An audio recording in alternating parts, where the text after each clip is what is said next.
आपलं वाढतं वय उत्तम घालवण्यासाठी मी तुम्हाला काही टिप्स सांगणार आहे. ते तुम्ही फॉलो करून तुम्ही चांगले आनंदी जीवन आणि सुखी समाधानी राहू शकता. ज्यांचेही शरीर दुखत असेल त्यांनी मखाने आणि दूध उकळून प्यावे. त्यामुळे शरीराच्या दुखण्यापासून आराम देखील मिळतो आणि कॅल्शियम देखील मिळते. रोज सकाळी कोथिंबीर आणि पुदिनाच्या पानांचे सेवन केल्यास शरीरातील विषारी घटक बाहेर पडतात.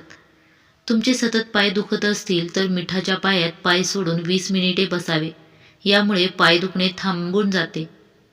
केसातील कोंडा कमी करायचा असेल तर पालकच्या भाजीचे सेवन करावे. रोज सकाळी गरम हळदीचे पाणी पिल्याने पोटाची अतिरिक्त चरबी, हृदयरोग, मधुमेह यासारखे आजार टाळता येतात. वजन कमी होत नसेल तर दुधीच्या भाजीचे सेवन करावे. दुधीमध्ये लो कॅलरीज आणि फायबर असते, ज्यामुळे वजन कमी व्हायला मदत होते. जर तुम्हाला तुमचे वजन कमी करायचं असेल तर कारल्याची भाजी उत्कृष्ट ठरते. मूतखड्याचा त्रास असेल तर रोज सकाळी लिंबूचे कोमट पाणी पिल्याने आराम मिळते. रोज बीवाला काळा मनुका खाणाऱ्या व्यक्तीला कोणताही आजार होत नाही. रक्त शुद्ध करण्यासाठी कारल्याची भाजी दह्यामध्ये बनवून खाल्ल्याने फार लाभदायक असते.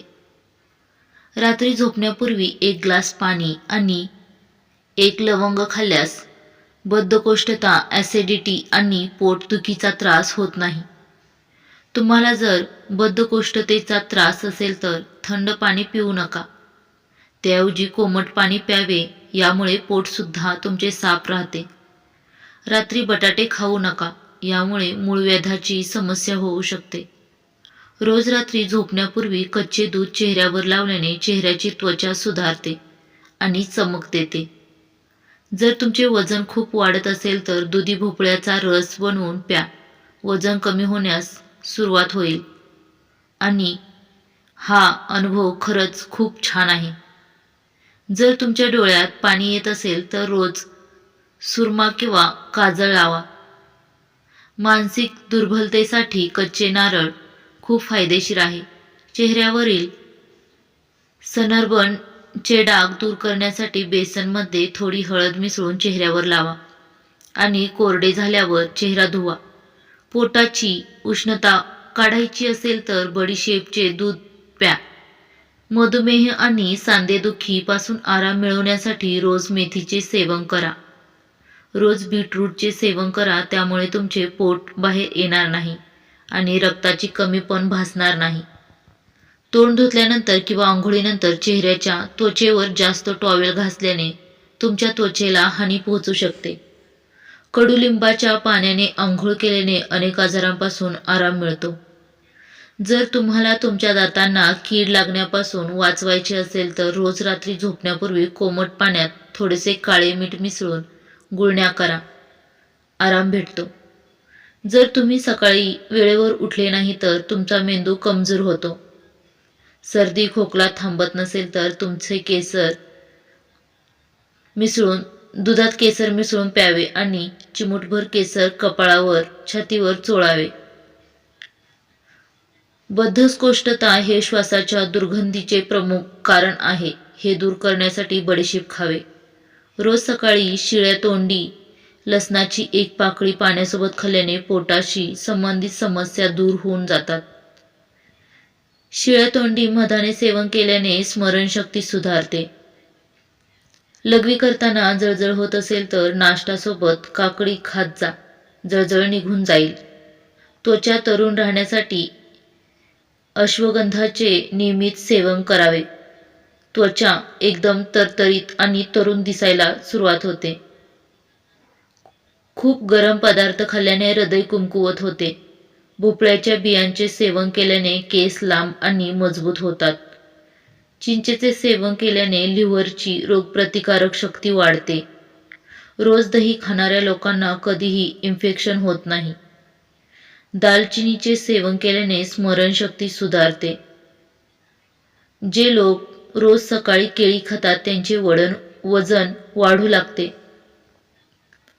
त्वचेचा आजार असल्यास कढीपत्ता सेवन करावे. यामध्ये भरपूर प्रमाणात अँटीफंगल गुण असतात. गाईच्या दुधाचे सेवन केल्याने नखे, डोळे आणि केस खूप सुंदर होतात. जर तुम्हाला चेहऱ्यावर ड्रायनेस असेल तर गुलाबाचा अर्क लावावा, याने आराम भेटेल. जेवण करण्यापूर्वी 1 खजुराचे सेवन करा. खाल्लेले सर्व लवकर पचते. सुरकुत्या नाहीशा करण्यासाठी हिरवी आणि पिवळी शिमला मिरची फायदेशीर ठरते. गाजराचा रस आणि मध एकत्र पिल्याने रोगप्रतिकारक शक्ती वाढते. जर तुम्हाला जास्त आजार असतील तर कडुलिंबाचा रस रिकाम्या पोटी 1 चमचा रोज प्यावे. कोणताच आजार शरीरामध्ये शिल्लक राहणार नाही. आणि साखरेऐवजी थोडासा गूळ घालून चहा प्या. त्यामुळे साखर पण वाढणार नाही. जेवल्यानंतर लगेच झोपू नये, कारण अन्नाचे पचन नीट होत नाही. त्यामुळे शतपावली करावेत, म्हणजे 100 पावले चालावे. खोकला जात नसेल तर बत्तासे मिसळून दूध प्या. खोकल्यापासून लवकरच आराम मिळतो.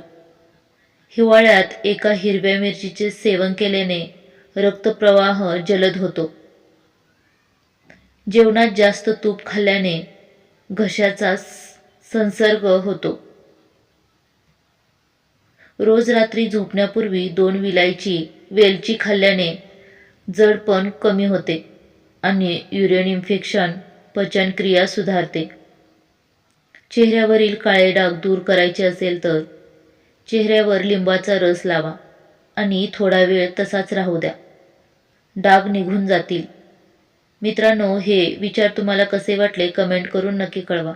आणि आपल्या मराठी कथा या यूट्यूब चॅनलला लाईक, शेअर आणि सबस्क्राईब करायला विसरू नका. श्री स्वामी समर्थ. जय जय स्वामी समर्थ.